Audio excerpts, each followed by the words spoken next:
परमात्मा को प्राप्त करते हैं। तो परमात्मा का स्वरूप कैसा होता है ये पहले हम समझें। परमात्मा का एक तो स्वरूप है साकार स्वरूप और एक स्वरूप है परमात्मा का निराकार स्वरूप। साकार स्वरूप कौन सा है परमात्मा का, जो हम भगवान को कहीं विष्णु के रूप में, कहीं भगवती के रूप में, राम के रूप में, कृष्ण के रूप में, शिव के रूप में जो हम भगवान का पूजन करते हैं, ये भगवान का साकार स्वरूप। पर एक बात विचार करो कि भगवान का क्या इतना ही स्वरूप है? अगर हम मंदिर जाते हैं तो भगवान को बोलते हैं भगवान, हम भगवान के, हे भगवान हमको आपके दर्शन बोलते हैं। और कई बार ये भी होता है कि आज मेरे को भगवान के दर्शन हुए, है ना। तो भगवान की दर्शन दो, अगर भगवान ये बात है तो मंदिर में जो भगवान है उनको बोलते हैं भगवान की दर्शन, है ना। तो इससे समझ में आता है कि वास्तव में भगवान का स्वरूप इससे भिन्न कुछ है, और जो भगवान का वास्तविक स्वरूप है उसका एक प्रतीक मात्र है। इस माध्यम से हम परमात्मा की पूजा करते हैं। तो छोटे बच्चे होते हैं, छोटे बच्चों को अगर हम बड़ी पुस्तक दे दे पढ़ने के लिए तो पढ़ पाएंगे? नहीं पढ़ पाएंगे। तो उन लोगों को अ से अनार, आ से आम ये सिखाया है ना। तो वहां पर छोटे बच्चे को आम जो हम पढ़ाते हैं, अनार से हमारा कोई मतलब नहीं है वहां, और आम पढ़ा के कोई मतलब नहीं है। अच्छा, उनको जब गिनती सिखाते हैं तो लकड़ी के बड़े बड़े गुटके वो ले लेते हैं कि गुटके लेकर के बच्चों को सिखाया जाता है 1 2 3 4। तो बच्चों को, हमारे को वहां जो लकड़ी के गुटके आदि देते हैं उनसे हमारा कोई मतलब नहीं। हमारा मतलब कायम में है, वहां पर हम बच्चों को क्या देना चाहते हैं, हम गिनती सिखाना चाहते हैं। वहां हम बच्चों को अ पकड़ाना चाहते हैं। अ पकड़ाने के लिए हम अनार पर दिखा रहे हैं, ठीक है ना। अ पकड़ाने के लिए बच्चे को हम अनार दिखा रहे हैं। अनार से हमारा कोई मतलब नहीं। कुछ दिन बाद अनार छूट जाता है, आम छूट जाता है, लकड़ी के गुटके छूट जाते हैं, बच्चा अ आ ई सीख जाता है, उधर 1 2 3 4 पढ़िया सीख जाता है। उसी प्रकार से हमारे जो वेदांत ग्रंथ है, हमारे जो शास्त्र है, सनातन धर्म हिंदू धर्म के जो शास्त्र है, उन शास्त्रों को, वो शास्त्र चाहते हैं कि जिज्ञासु को हम जो निराकार पर ब्रह्म सच्चिदानंद ब्रह्म है वो हम पकड़ाए। परंतु अभी उस को पकड़ने के लिए बालक, उसको पकड़ने के लिए भी क्या है, बालक है। तो अभी उस तत्व को ये नहीं सीख सकता, नहीं समझ सकता। इसीलिए इसको देखते हैं कि छोटा बच्चा है ना, देखो आप देखो हमारे जो संस्कृति है उसमें कितने देवता है, कितने देवता है। भगवान श्री कृष्ण के ही स्वरूप देखो, उनका बाल कृष्ण स्वरूप है। छोटे छोटे बच्चे उनको बाल कृष्ण, उनको ले कन्हैया, उनको माखन खाने वाला कन्हैया, उनकी रुचि वहां हो जाएगी कि नहीं। बड़े राम में, बड़े कृष्ण में उनकी प्रीति नहीं हो, है ना। और भी आप देखिए तो हर व्यक्ति को अपने अपने इंटरेस्ट के हिसाब से, अपनी अपनी रुचि के हिसाब से भगवान के स्वरूप हमारे हिंदू सनातन धर्म में उपलब्ध है। इतने स्वरूप है भगवान के कि जिसमें तुम्हारी रुचि हो उसी में तुम प्रीति कर लो और उसी से तुम्हारा कल्याण हो जाएगा, क्योंकि वही माध्यम बन जाएगा तुमको एक अद्वितीय ब्रह्म को प्राप्त कराने का। ठीक है, अब क्या है, ये बात तो हमने समझ ली। तो अपने घरों में हम पूजा आदि करते हैं, पर कई बार क्या होता है कि मनुष्य उन्हीं में सिमट कर रह जाता है। ये चीज पर हमको सावधान होने की आवश्यकता है। और अब अगर उनको ये चीज पकड़ा, लेकिन एक बात और है, अगर वो उसमें सिमटता भी है तो भी उसका कल्याण ही है, क्योंकि परमात्मा का भजन चाहे आप भाव से भजो चाहे कुभाव से भजो तब भी कल्याण हो जाता है। अजामिल सरीखे देखो, धोखे से अपने पुत्र को नारायण पुकारा और भगवान के दूत और लौट आ गए, तब भी उनका कल्याण है। तो फिर कोई व्यक्ति साकार परमात्मा का पूजन करे चाहे निराकार का पूजन करे, दोनों का कल्याण है, इसमें शंका क्या है, इसमें कोई शंका नहीं। लेकिन हमको पहुंचना उस सीमा तक जिसके आगे हमको पहुंचना उस मंजिल तक जिसके आगे राह नहीं। समझ गए? उस लक्ष्य तक पहुंचना। तो वो लक्ष्य क्या है? निराकार परब्रह्म परमात्मा, जो सृष्टि के आदि में एक परब्रह्म सच्चिदानंद था और संपूर्ण सृष्टि के लय होने पर के एक सच्चिदानंद अद्वितीय ब्रह्म रहेगा। उस तत्व को हमको प्राप्त करना है, उसको हमको समझना। और वो जो परमात्मा है वो सारे ब्रह्मांड के भीतर बाहर, सारे जीवों के भीतर, सारे मनुष्यों के भीतर, देवताओं दानवों किन्नर सबके भीतर में विद्यमान है। कैसे विद्यमान है? आत्मा रूप से। ठीक है? और जितने भी शरीर है, क्या समझे? जितने भी शरीर है वो शरीर बने हुए पंच महाभूतों के। कैसे बने? पंच महाभूतों के। पंच महाभूत कौन कौन से हैं? आकाश, वायु, तेज, जल और पृथ्वी।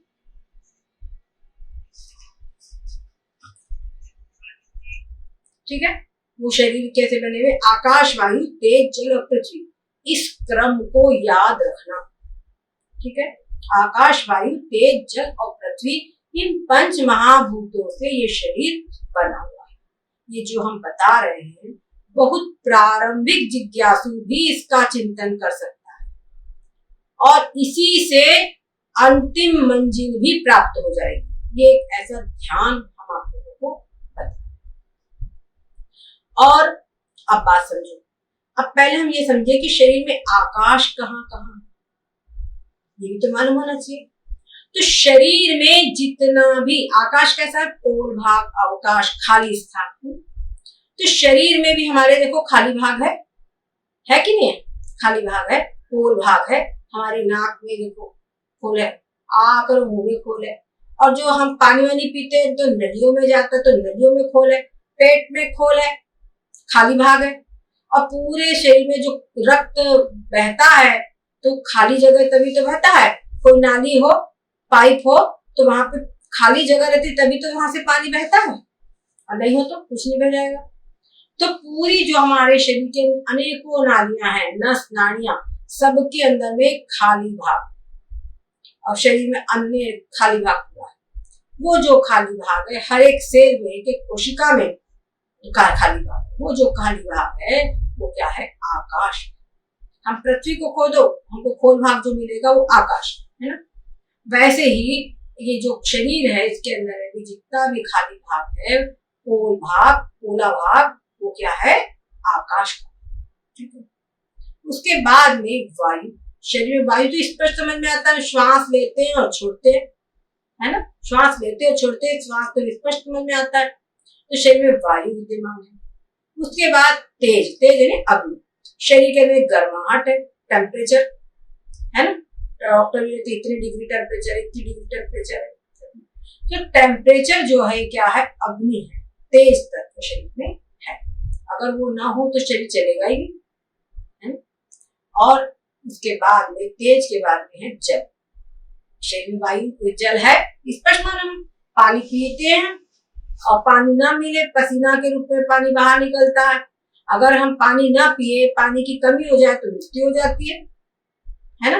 और कोई भी 5 महाभूतों में से आयुर्वेद के अनुसार इन 5 महाभूतों में इसका जो बैलेंस है, तो कुछ भी अगर गड़बड़ हुआ तो शरीर बीमार हो जाएगा, रोग। ठीक है? तो 5 महाभूत ये। और उसके बाद में जल के बाद में है पृथ्वी। पृथ्वी ने जितना भी शरीर में कठोर भाग है, जैसे हड्डियां।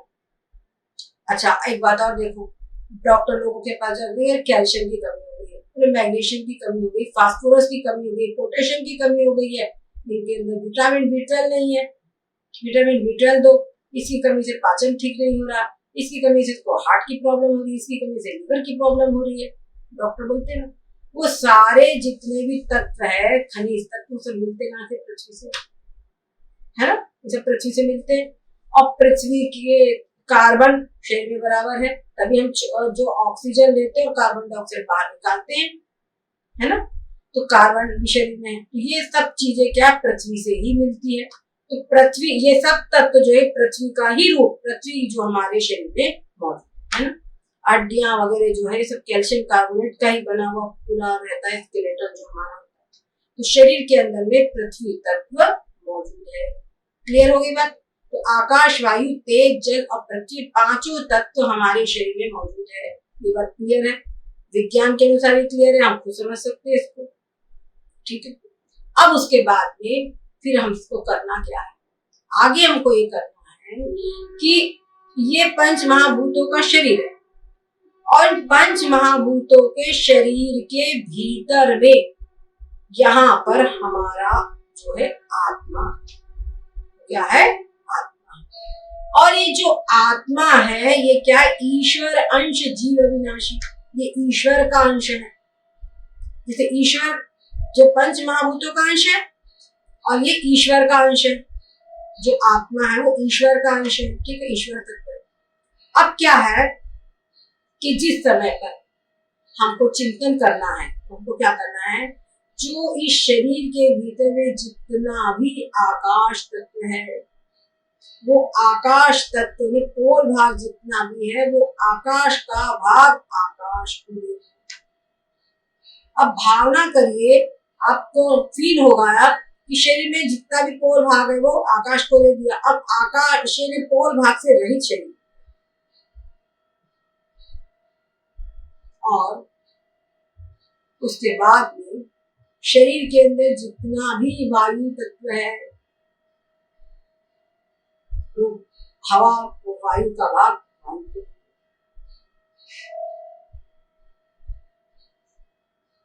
अब उसके बाद शरीर में जितना भी तेज तत्व है, गर्मी, वो तेज का भाग तेज को दे दो।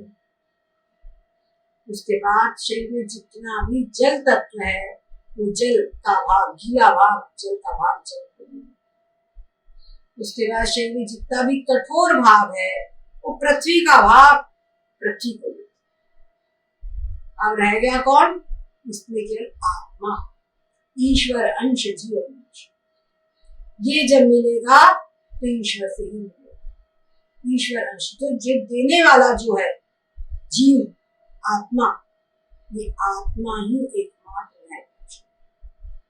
और पंच महाभूतों का भाग पंच महाभूतों को, तो जो आत्मा इसमें शेष है ईश्वर अंश, वही क्या है? सो सह यानी वह कौन? जो ये आत्मा है। अहम यानी मैं। ठीक है, तो सो हम, तो सांस जब भीतर जाती है तो सो यानी इस आत्मा में जुड़े, और जब बाहर निकलती है तो अहम, इसका शरीर से हम हो जाता है, सो हम। अब इसी प्रकार से जो श्वास है भीतर जाए और बाहर जाए सहज रूप से, और जब भीतर जाए तो उसमें सो यानी जो आत्मा है वो आत्मा और अहम, सो हम।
इस प्रकार से चिंतन करें।